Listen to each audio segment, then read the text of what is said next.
하나님 말씀 보십니다. 사사기 4장 말씀입니다. 사사기 4장 4절로 5절까지 말씀 보시겠습니다. 구약성경 365페이지입니다.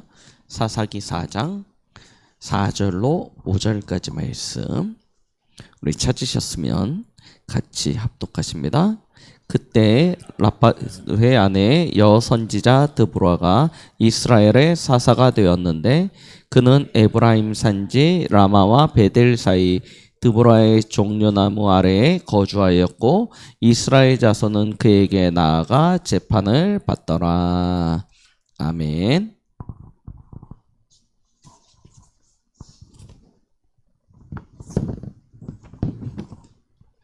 저희가 지금 사사기를 계속 보고 있습니다. 오늘은 첫 번째 여선지자 하나님의 사사로 부름받은 드보라 이야기를 통해서 하나님의 기준이라는 제목으로 말씀을 나누겠습니다.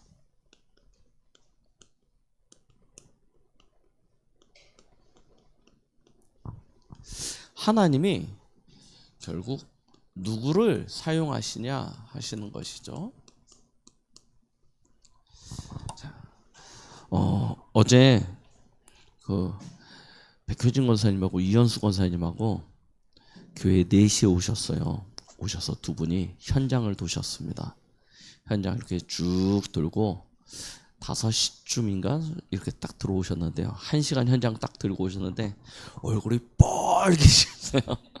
땀을 삐질삐질 흘리시고 들어오셔서 두 분이 기도하고 계시더라고요. 제가 그 모습 보면서 참 은혜다 싶기도 하고요. 날씨가 많이 덥습니다. 맞죠? 그런데 입추가 지났대요. 이제 말복이 다음 주에 이제 말복이 있는데요. 시간이 참 빨리 흘러가죠. 우리가 이렇게 시간을 이렇게 쭉 흘러가는 것들을 보면서 이렇게 가끔 생각하는 부분들이 참 많은 것들을 놓치고 있구나라는 것들을 생각하게 되어집니다. 우리가 말씀을 통해서 늘 듣듯이 우리는 우리의 과거를 발판 삼을 수 있어야 되죠. 그런데 가장 중요한 게 뭐냐면 과거는 지나간 것으로 잊어버려요. 그런데 더 황당한 건 내 생각 속에선 잊어버린 것 같은데 내 뇌 속에 그게 상처로 아픔으로 남아서 영원히 내 안에 간직되어져 있는 거예요. 그 일은 잊어버렸는데 그 시간은 잊어버렸는데 상처와 아픔만 딱 담고 있어요. 그래서 그것만 발판 삼아요. 맨날 이만 바닥바닥 갈죠. 안 그래도 별로 안 좋은 일인데 이만 뻐덕뻐덕 갑니다. 그놈이 그렇지 그래가지고 이것만 그래서요. 나이 드신 분들 이렇게 만나서 이야기해보면 전부 다 뭐 가지고 있습니까? 과거의 아픔과 상처만 똘똘 뭉쳐가지고 이 안에요. 뭐 결석도 아닌데요. 돌멩이도 아닌데요. 이게요. 완전 각인되어져 있어요. 이걸요. 빨리 바꾸셔야 된다니까. 이거 못 바꾸면요. 진짜 말 그대로 암 됩니다. 빨리 바꾸셔야 돼요. 자, 그리고 놓치는 게 있습니다. 그게 뭡니까? 오늘이라니까요. 과거를 발판 삼지 못하니까요. 뭘 놓치게 되냐? 오늘의 응답을 다 놓치게 되어져요. 왜 그렇습니까? 반복되거든요. 과거의 실수, 내가 가지고 있는 그 체질이 반복되어지다 보니까 오늘은 계속 갈등이고 위기고 어려움이고 문제로밖에 안 느껴져요. 이걸 빨리 갱신해야 돼요. 그래야 우리의 미래가요. 축복으로 승리하게 되어집니다. 그렇죠? 하나님께서 이거 하라고 이 축복 누리라고 우리에게 무엇을 주셨냐? 말씀을 주신 거예요. 왜 주일마다 강단에서 계속 복음 이야기합니까? 이거 하라는 거예요. 그렇죠? 하나님이 우리에게 성경을 유산으로 남겨주신 이유가 이것 때문이라니까요. 사사기서 보십시오. 아니 뭐 사사기서뿐만 아니라 성경 전체가 이스라엘의 역사죠. 근데 그 이야기의 대부분은 어떤 역사입니까? 응답받고 축복받고 승리하고 이 이야기는 별로 없어요. 아니 하나님의 택한 민족이라면서요. 처음부터 끝까지 온통 전쟁 이야기입니다. 보시라니까요. 애굽에 노예되어졌죠. 출애굽에서 돌아오자마자 블레셋, 암몬, 모압 뭐 해가지고요. 온통 사사기 전쟁 이야기죠. 보세요. 사사기 끝나고 보니까 사무엘상, 역대하, 열왕기상하 다 뭐예요? 다 전쟁 이야기입니다. 그렇죠? 블레셋, 아람, 그 다음에 어디예요? 아수르, 바벨론 다 그 이야기예요. 그래서 역사서 끝나고 선지서 이야기는 다 뭐예요? 너희 망하게 될 거다 이야기밖에 없어요. 대선지서, 소선지서 다 뭐냐면 이스라엘 너희 망하게 될 거야. 이 이야기로 꽉 찼다니까요. 언제까지요? 말라기까지요. 다 그 이야기입니다. 그런데 이제 그렇게만 끝나면 안 되니까 하나님이 그러나 다시 돌아오게 될 거야도 약속하시지만 사실은 무슨 이야기입니까? 대부분은 망할 거야. 포로로 끌려갈 거야. 노예될 거야. 너희 후손 다 팔려갈 거야. 그 이야기 계속하고 있습니다. 그리고 마지막에 다시 바벨론에서 돌아와서 이스라엘 성전과 나라를 회복해요. 그런 다음에 무슨 일입니까? 로마에 속국되죠. 로마에 속국됩니다. 결국에 로마에서 나라가 아예 없어져 버려요. 그리고 난 다음에 뭐 합니까? 전 세계 유랑민족 돼가지고요. 전 세계에 뿔뿔이 흩어져서 살다가 1차, 2차 세계대전 때 수백만 명의 유대인들이 죽습니다. 보세요. 뭘 놓치냐? 이거 놓쳐요. 그냥 말씀 들으면 그렇지. 은혜 받았어. 오늘 말씀 좋았어. 하고 간다니까요. 실제 뭘 못해요? 내 삶에 이 말씀이 적용이 안 돼요. 적용이 안 돼요. 내게 적용이 안 돼요. 하나님의 말씀은 거울과 같다니까요. 거울은 뭐 하는 거예요? 내 모습을 비추는 거죠. 내 모습을 비춥니다. 그렇죠? 비추면서 뭐 합니까? 뭐 잘못된데 삐뚤어진데 이거 하지 않습니까? 아침마다 이렇게 거울 딱 이렇게 화장하실 때 뭐 하려고 거울을 그렇게 보십니까? 맞죠? 이유는 하나예요. 나를 가꾸기 위해서입니다. 말씀의 이유는 하나입니다. 하나님이 왜 유산으로 우리에게 주셨냐? 말씀에 비추어서 나를 바르게 세우라는 거예요. 근데 말씀을 대부분 베개 삼아요. 거울로 안 삼고 들으면서 잠 안 오면 자. 막 귀신에게 눌릴 때 뭐예요? 말씀 들으면서 자려고 그래요. 불면증 오면 말씀 들으면서 자려고 하고 말씀을 실제로 내 삶에 적용 안 한다니까요. 진짜 여러분들에게 말씀이 거울 되시기 바랍니다. 그래서 날마다 비추세요. 우리 여자분들이 하루에 거울 보는 만큼 말씀 보면요 역사 일어납니다. 그 대역사 일어납니다. 진짜 말씀을 완전히 거울 삼으세요. 그래서 하나님의 형상 가진 하나님의 자녀 아닙니까? 하나님의 형상 가진 하나님의 자녀에게 하나님이 어마어마한 축복을 예배해 놓으셨는데 그 축복을 여러분들이 실제로 누리면서 그 응답으로 후대와 여러 나라 앞에 증인으로 서게 되는 그런 은혜가 있길 예수 그리스도의 이름으로 축원드립니다. 그러려면 뭐부터 바꿔야 되냐? 내 안에 있는 기준부터 빨리 바꾸셔야 돼요. 그렇죠? 우리는 세상 사람의 기준에 맞추어 사는 것이 너무 당연시 되어져 있습니다. 세상 기준, 사람 기준에 맞춰서 산다니까요. 대부분은 그 기준은 어디에 있냐면 육신적인 것에 딱 맞춰져 있죠. 그래서 능력이 있냐 없냐 이게 굉장히 큰 기준입니다. 그러다 보니까 특히 우리나라 이 열심히 특심인 민족인 우리나라는요 태어날 때부터 스펙을 준비해요. 그죠? 태어날 때부터 스펙 준비한다니까요.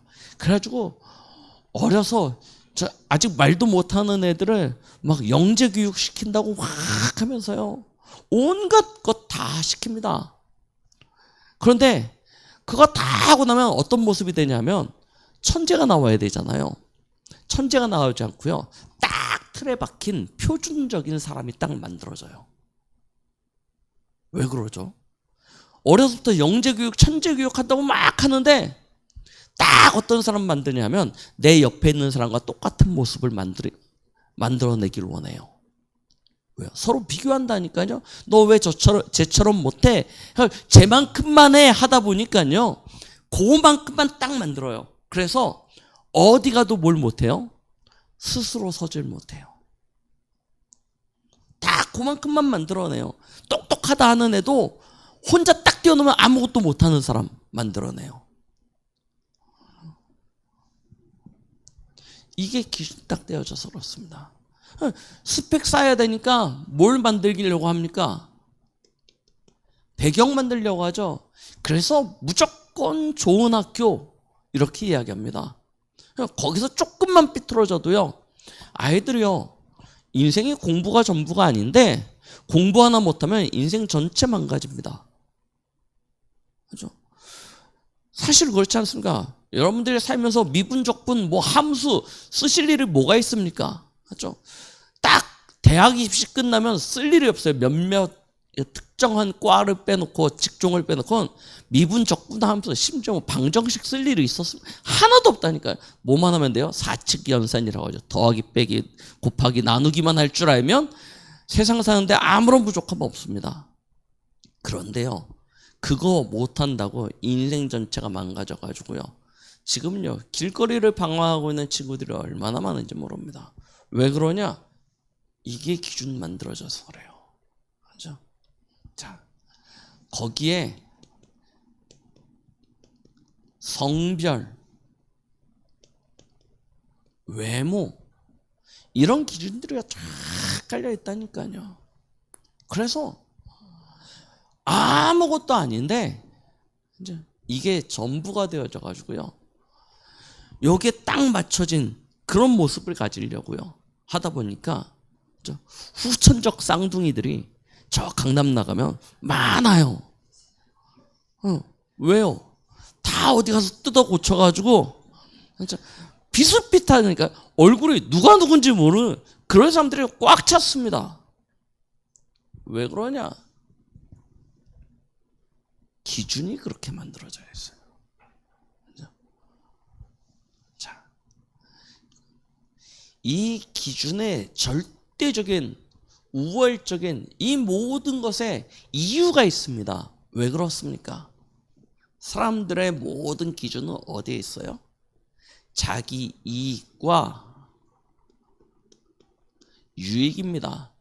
이익이라고 이야기하면 쉽게 이야기하면 돈과 연결되어져 있고요. 유익이라고 하면 무엇입니까? 자기 즐거움과 연결되어져 있죠. 요즘 사람들이 사는 이유는 딱 이 두 가지입니다. 그렇죠? 재밌게 살고 부자 되려고. 그렇죠? 이게 딱 기준이에요. 그래서요. 여기에다가 모든 것을 겁니다. 그렇죠? 그러니 어떤 삶의 모습이 나오냐면 시편 1편에 기록되어져 있는 복 없는 인생이 되어져요. 에베소서 2장 3절처럼 본질상 진노의 자녀의 삶을 살게 되는데 그 모습이 어떤 모습이에요? 악인의 꾀를 따릅니다. 그렇죠? 죄인의 길을 걸어가게 되는 것입니다. 왜요? 돈이 되고 즐겁고 행복하다면 그렇죠? 이것이 옳으냐 그르냐 생각하지 않는다니까요. 그렇죠? 이 악한 꾀를 따르고요. 죄인의 길에 서고요. 결국 뭐 하려고 그래요? 오만한 그 자리에 앉고 싶어서 그렇습니다.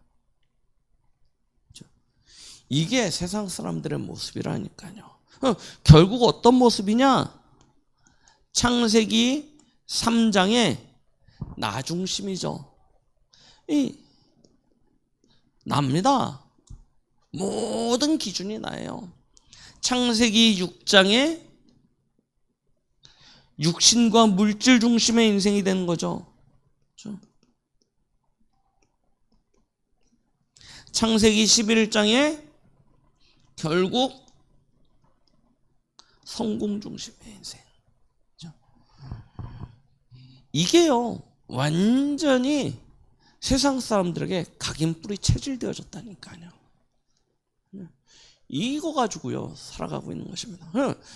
어느 정도냐면 불신자가 이렇게 사는 거는 이해가 되는데요, 심지어 신자들도요 하나님 잘 믿는 이유, 예배 잘 드리는 이유, 열심히 교회 나오는 이유, 뭐 때문에 그러냐? 이것 때문이에요.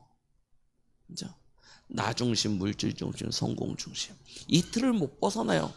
포장만 뭐로 씌워놨냐? 기독교라는 포장을 딱 씌워놨지만 포장을 벗겨보면 내용은 똑같은 이런 삶을 살아가고 있는 것입니다. 이걸요 빨리 바꾸셔야 돼요. 이거 못 바꾸니까 사사기와 같은 그런 재앙과 하나님의 진노와 심판이 계속 온다니까요. 교회 다니면서 하나님 앞에 열심히 하시면서 복 받으면 뭐예요? 세상으로 빠져버려요. 그렇죠? 교회 열심히 되다가 하나님의 응답 못 받아요. 그럼 어디로 갑니까? 세상으로 갑니다. 왜 그러냐? 결국 세상에서 이거 하는 것이 동기고 이유고 목적이기 때문입니다. 그래서 이걸요 빨리 바꿔야 돼요. 자, 저희는 세상 기준 버리고요 하나님의 기준으로 다 맞춰가는 것입니다. 왜 세상이 이와 같이 살 수밖에 없습니까? 그죠? 우리가 도대체 뭘 놓치고 있습니까? 여러분, 우리가 놓치고 있는 가장 중요한 것이 무엇이냐면요, 사실은 로마서 3장 23절입니다. 무슨 이야기죠? 모든 사람이 죄를 범하였음에 하나님의 영광에 이르지 못하니. 맞죠? 이걸 놓치고 있어요. 우리는 죄인입니다. 맞죠? 아무리 이거 잘 갖추고 잘 준비하고 잘 만들어놔도 하나님과 상관없다니까요. 하나님 앞에 쓰임받을 수 없습니다. 하나님의 응답과 축복 누릴 수 없습니다. 왜 그러냐? 죄인이에요. 그죠? 우리는 내 스스로가 죄인이라는 사실을 도대체 용납을 못해요. 내가 이렇게 괜찮은데, 내 나름대로 그래도 의롭고 성실하고 바르게 살려고 이렇게 노력하는데 왜 내가 죄인이야? 라고 생각합니다. 근데 왜 죄인이에요? 여러분들 성격이 모나고 삐뚤어지고 인생이 뭐 이상한 길로 가서가 아닙니다. 창세기 3장 1절로 6절. 하나님을 떠났기 때문에 죄인이라는 거예요. 그렇죠? 죄는요, 내 어떤 행위의 결과가 아닙니다. 물론 그것도 죄라고 얘기하지만 성경이 말하고 있는 근원적인 죄, 원죄는 하나님을 떠난 게 죄예요. 그렇죠? 우리의 시작과 끝이 하나님을 떠나 있다니까요. 그래서 저희는 죄인입니다. 어느 정도 죄냐? 사람의 어떠한 노력과 열심으로도 구원받을 수 없는 철저히 망가진 죄인인 것입니다. 그렇죠? 지금 우리의 인생의 주인이 마귀라니까요. 하나님 떠난 인생의 주인이 마귀입니다. 그래서 마귀가 시키는 인생, 그 운명과 팔자의 메인 인생을 살아가게 되는 것 아닙니까? 벗어날 수 없는 거예요. 그런데 우리 스스로 이 사실을 인정치 못해요. 내가 한 98%, 99% 괜찮은데 한 1%, 2%가 부족한 걸 하나님이 채워주면 내 스스로 완전할 것이라고 생각합니다. 그렇지 않습니다. 우리는요 100% 망가진 존재예요. 100% 망가진 존재입니다. 그래서 전적 타락이라고 있잖아요. 완전한 죄인인 것입니다. 우리가 이 사실을 딱 깨달아질 때 우리에게 필요한 것이 발견되어집니다. 그게 무엇입니까?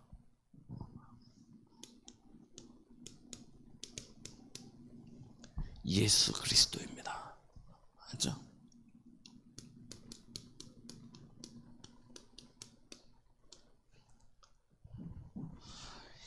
내가 죄인이라는 것이 고백되어질 때 우리에게 진짜 필요하게 되어지는 존재가 바로 예수 그리스도예요. 왜요? 나는 안 되니까요.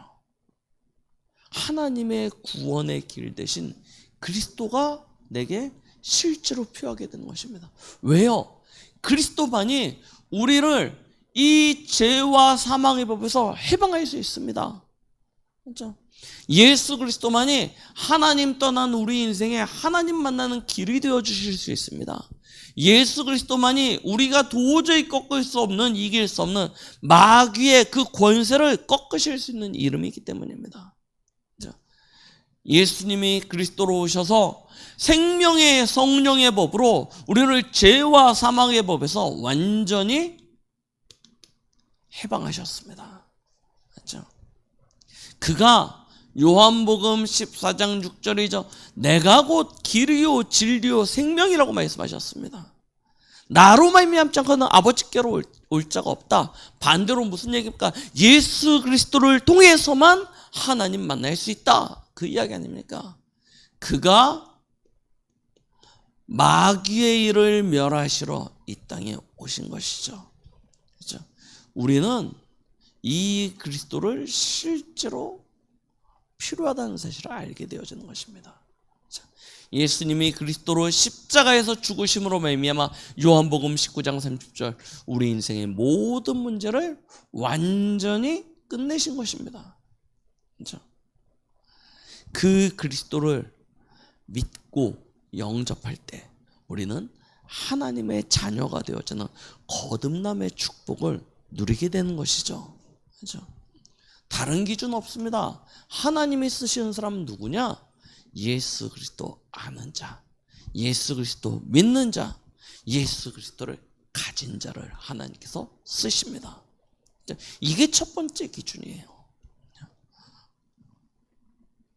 두 번째입니다. 진짜 하나님이 우리에게 주신 최고의 축복 중에 축복이 무엇입니까? 예수 그리스도를 믿을 때 빌립보서 3장 20절 너희의 시민권이 어디에 있대요? 하늘에 있는지라 말씀하셨습니다. 그렇죠? 우리의 시민권이 하나님 나라에 속하게 되어진 것입니다. 그렇죠? 하나님 나라에 속한 우리에게 하나님이 최고의 축복을 주셨는데 고린도전서 3장 20절 무엇이죠? 너희가 하나님의 성전인 것과 라고 말씀하고 계세요. 하나님의 성령이 너희 안에 거하심을 알지 못하느냐. 그렇죠? 하나님을 떠났던 우리는 하나님과 함께 할 수 없었던 존재입니다. 그런데 예수 그리스도를 믿고 나니 우리에게 다시금 회복되어진 축복이 뭐예요? 하나님이 우리와 함께하는 축복이에요. 그걸 임마누엘이라고 이야기하죠. 하나님이 우리와 함께 하시는 것입니다. 그 이야기는 곧 무슨 이야기입니까? 하나님이 내 안에 거하십니다. 그럼 내 안에 하나님의 나라가 임재되었다는 것이죠. 그렇죠? 하나님의 나라가 내 안에 임재되어진 것입니다. 우리는 하나님의 나라를 어떻게 생각하냐면 저 멀리 있는 죽으면 가는 천국, 거기만 하나님의 나라라고 생각합니다. 근데 예전에 우리 영화 중에 에어포스 원이라는 영화 있죠. 비행기, 미국 대통령이 타고 가던 비행기가 테러범에 의해서 격추당합니다. 우여곡절 끝에 이 대통령이 구출을 받아가지고요. 공군 수송기로 이렇게 쭉 줄을 타고 내려옵니다. 공군 수송기에 딱 도착하니까 수송기를 몰던 조종사가 뭐라고 얘기합니까? 이 비행기가 이제 에어포스 1이 되어졌다는 거예요. 분명히 날아가던 에어포스 1 테러범에서 추락됐거든요. 없어진 거 아닙니까? 이건 공군 수송기예요, 그냥. 그런데 대통령이 거기 딱 들어오니까 그 비행기가 뭐가 돼요? 에어포스 1이 돼요. 에어포스 1은 비행기가 아닙니다. 누가 있는 거예요? 대통령이 타고 있는 그 비행기. 그렇죠? 하나님의 나라가 어디냐? 물론 영원한 하나님의 나라가 계시죠. 그런데 그 하나님이 지금 어디에 계시냐? 내 안에 성전 삼고 나와 함께하고 계시는 것입니다. 그래서 내 안에 하나님의 나라의 이 어마어마한 축복이 함께하고 있는 거예요. 그러면 우리의 인생은 무엇을 배경으로 살아가야 되겠습니까? 하나님 나라의 배경을 누리면서 살아가는 것이죠. 이게 당연한 것 아니겠습니까? 왜요? 내 안에 하나님이 함께하고 계시니까요. 그래서 예수님이 사도행전 1장 3절 이 이야기 하신 거예요. 40일 동안 제자들과 감람산에 모여서 하나님 나라와 그의 일에 대하여 강론하셨다라고 말씀하고 계십니다. 우리는 그 하나님 나라의 축복을 거의 놓치고 살아간다니까요. 그리고 더 중요한 건 하나님 나라의 축복을 누리려고만 하는데 실제로 하나님이 우리에게 주신 것은 그의 나라와 일입니다. 그래서 마태복음 6장 33절 너희는 먼저 그의 나라와 뭘 구하래요? 뜻을, 의를 구하라 라고 말씀하고 계시는 거예요.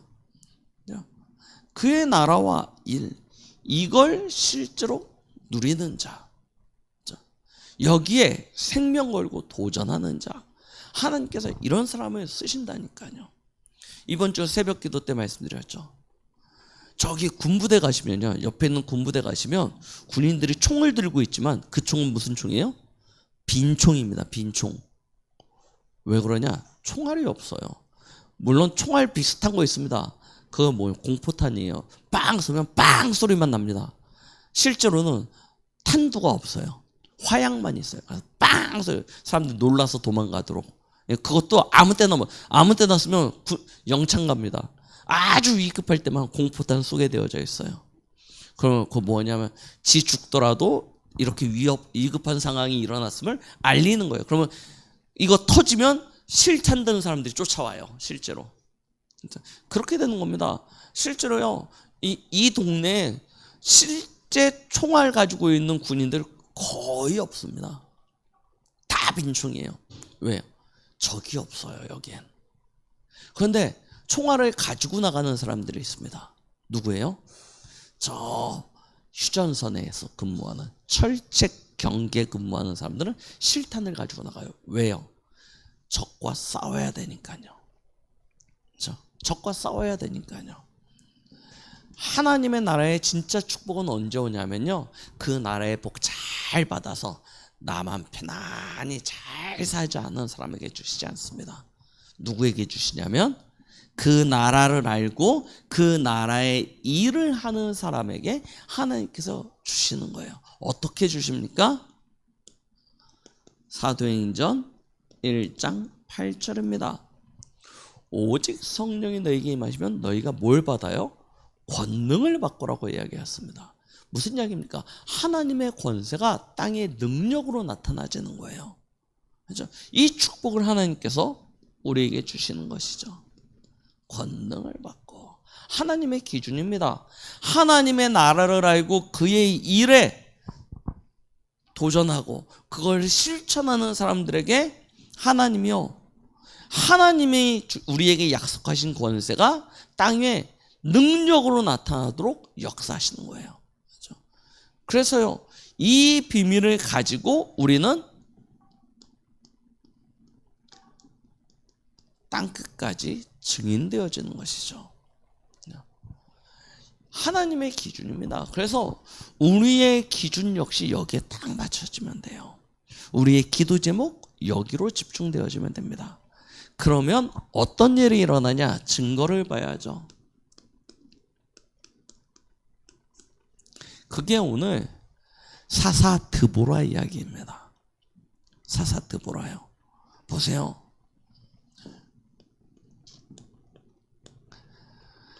가나안 왕 야반이라고 하는 사람이 있었습니다.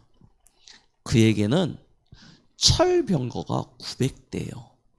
지금으로 따지면 전차 900대가 있는 것입니다. 탱크, 우리 쉽게 얘기하면 탱크 900대가 있어요. 지금도 어마어마한 세력입니다. 900대. 큰 군대가 그에게 있어요. 아주 강력한 군대죠. 이 당시 여러분 철병거가 아무것도 아니라고 생각하지만 이 당시 문화를 이게 시간을 거슬러 올라가 가지고요. 이 당시의 문화를 기억해 보면요. 다윗 왕 시대 아직도 한참 있어야 되죠. 다윗 왕 시대 때 골리앗을 죽였지 않습니까? 근데 그 칼을 성전에다 보물로 보관을 해놔요. 왜 그러냐면 그 당시 전체 사회적 문화가 우리가 역사적으로 배웠을 때 청동기 문화였습니다. 철기 시대가 아니에요. 그런 시대였습니다. 청동기 문화 시대였어요. 자, 그런 시대였는데요. 이 철이 얼마나 귀합니까? 그런데 오늘 이 가나안 왕 야반이라는 왕에게 철병거가 900대가 있어요. 그럼 나머지 이스라엘 족속들은 뭐 끌고 다녔을까요? 나무 수레 끌고 다니는 수준이었습니다. 나무 수레 끌고 다니는 수준이었는데 철병거가 지금으로 얘기하면 우리나라 세계에서 가장 인정받는 우리나라 무기 있죠. K2 전차. 이 전차가 900대가 막 몰려다닌다고 생각해 보십시오. 못 이기는 거예요. 그래서 이 가나안 왕에 의해서 20년 동안 이스라엘이 학대를 받게 되어지는 상황이었습니다. 물론 이유는 똑같습니다. 우리 지난주에 말씀드렸듯이 하나님 잊어버리고 하나님의 약속 잊어버리고 우상 숭배하고 하나님 앞에 범죄한 까닭에 하나님께서 이와 같이 하신 거예요. 자, 아무도 여기에 일어나서 대적할 수 있는 마음을 품지 못하는데요. 하나님이 이때 누굴 쓰시냐면 드보라라는 여인을 사사로 세우십니다. 이스라엘의 지도자로 세우셨다는 얘기예요. 오늘 말씀해 보니까 드보라 나무 아래서 이스라엘 백성들이 와서 재판을 받았다고 이야기하죠. 그래서 우리는 사사기라고 이야기하지만 이 사사기서를 다른 이야기로는 판관서라고 이야기합니다. 이스라엘의 재판장들의 이야기라는 그렇게도 표현을 해요. 하나님께서 사사 드보라를요 이스라엘의 최고 지도자로 세우시는 거예요. 이 드보라가 이 야반과 전쟁하기로 합니다.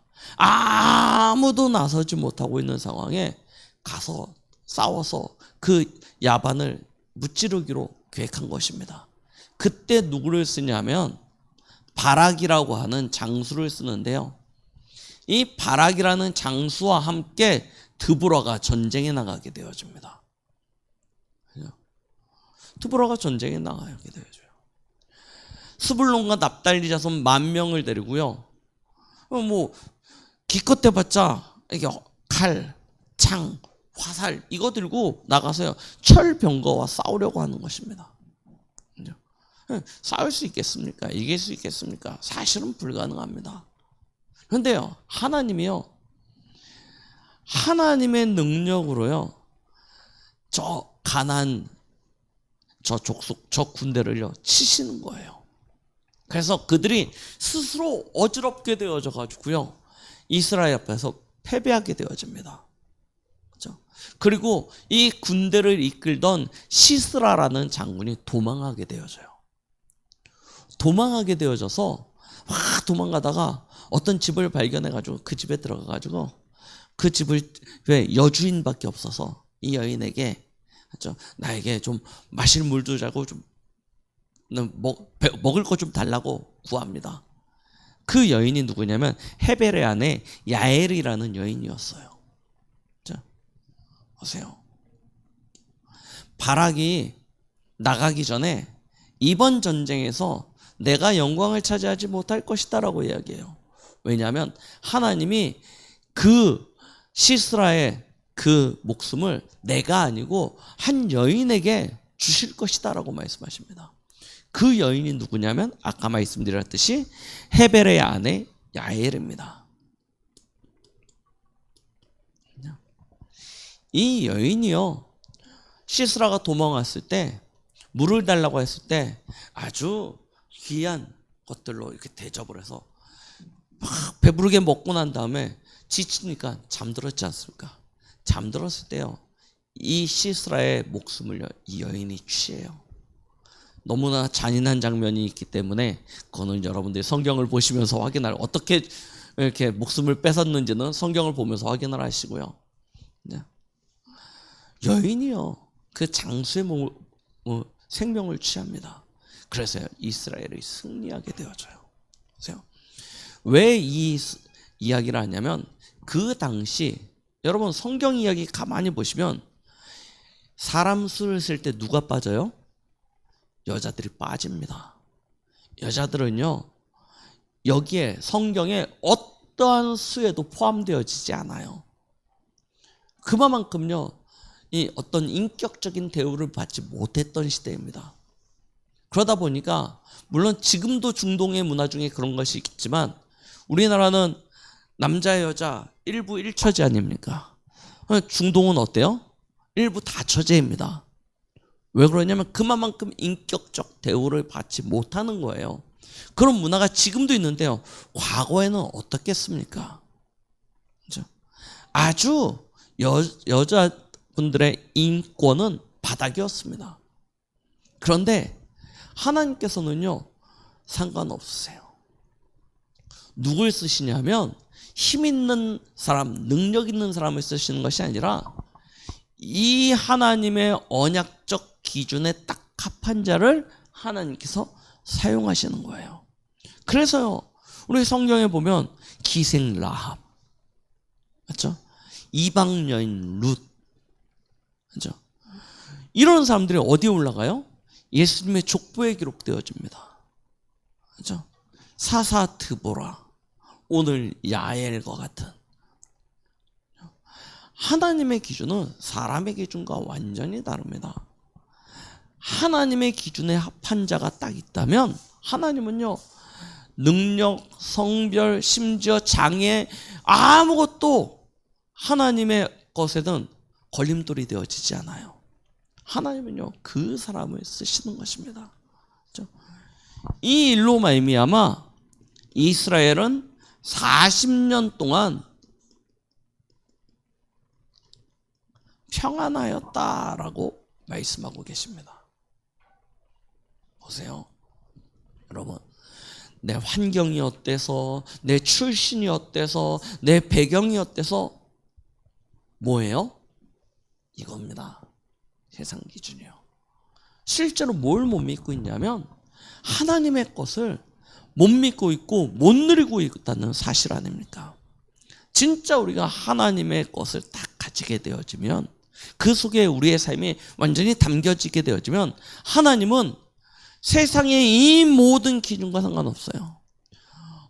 어저께 제가 저희 단톡방에다가 다윗 뮤지컬 이렇게 올려드렸죠. 제가 보면서 너무 감동을 많이 받았어요. 그렇지, 하나님은 힘 있는 사람을 쓰시는 것이 아니구나, 능력 있는 사람을 쓰시는 거예요. 거기 보면 다윗이 어렸을 때 아빠가 저 산골짜기에 양 키우러 가 그러니까 삐져가지고요, 그랬을 때 엄마가 찾아와서 얘기합니다. 뭐라고 얘기했냐면, 야, 요셉, 모세 그런 사람들의 이야기가 지루했냐, 별 보잘 것 없었냐? 아니요. 그러니까 그들이 목동이었다라고 얘기해줘요. 그들이 목동이었다. 우리는 뭔가 막 처음부터 막 잘 되면 그러면 된다고 생각합니다. 근데 아니에요. 하나님은 가장 낮은 자리에서부터 쓰십니다. 어떤 사람을요? 하나님의 기준에 합한 자를 가지고, 그렇죠? 하나님의 역사를 이루는 것입니다. 그래서 여러분, 시간이 많이 됐기 때문에 말씀을 마무리하겠습니다. 기준 바꾸세요. 아셨죠? 세상의 기준, 사람의 기준에다 맞추려 하지 마시고요. 하나님의 기준에 합한 자가 되는 그런 축복이 있기를 바랍니다. 그리고 두 번째요. 이제부터는요. 하나님이 위에서부터 주시는 힘, 그거요. 실제로 누리세요. 네. 그렇죠? 여러분들의 마음과 생각 속에 무엇을 담고 계십니까? 여러분의 마음과 생각은 어디서 담기게 되는가? 보는 것에서, 듣는 것으로 담겨지잖아요. 그럼 여러분 무엇을 보고 무엇을 듣고 계십니까? 그게 여러분들 마음에 새겨진다니까요. 여러분들이 보고 듣는 생각되어지는 모든 것 다 기도로 바꾸십시오. 그래서 위에서부터 주시는 힘을 실제로 누리세요. 그리고 그거 다 이루시고 다 가지시고 나면 내가 하지 마시고요. 오늘 드보라와 바락이 사사기 5장에 보면 하나님 앞에 찬양 드립니다. 전쟁에 나가서 이기고 승리하고 난 다음에 하나님을 찬양하는 장면이 사사기 5장에 기록되어져 있어요. 여러분들도 하나님 앞에 찬양하고 감사하고 영광 돌릴 수 있는 그런 인생이 되시길 예수 그리스도의 이름으로 축복드리겠습니다. 기도하십니다. 하나님 아버지 감사드립니다. 오늘도 우리에게 사사기 4장의 말씀을 통해서 우리가 무엇을 가지고 무엇을 중심으로 살아가야 될지 다시 한번 확인케 하여 주심을 감사드립니다.